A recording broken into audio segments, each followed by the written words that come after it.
Magandang gabi, ngayon ay araw ng Linggo, May 26, 2024, update po muli sa lagay ng panahon.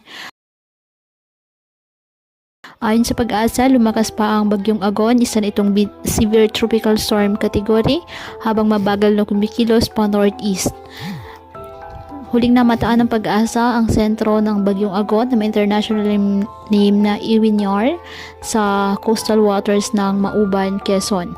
Taglay ang lakas ng hangin na aabot sa 95 km per hour malapit sa sentro at pagbugsong umaabot sa 130 km per hour. Kumikilos pa northeast sa mabagal na paggalaw. Sa ngayon, nakataas ang signal number 3 sa silangang bahagi ng Quezon Province, Infanta, Riel, Mauban, Quezon at Pulilio Islands dulot po ng papalapit na bagyong Agon. Sa ngayon, nakikita na po ang sirkulasyon o pamumuo ng mata ng bagyo.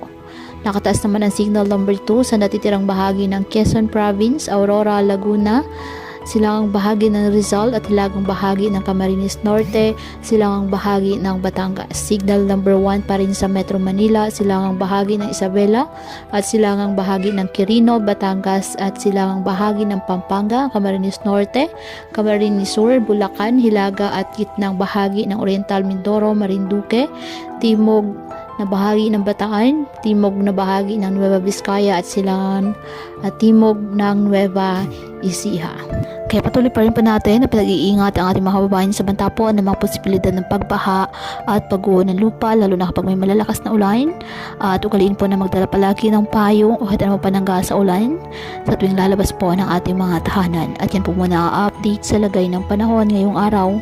Muli patuloy po tayo na mag-ingat at palaging tandaan, God loves you. Stay safe and God bless.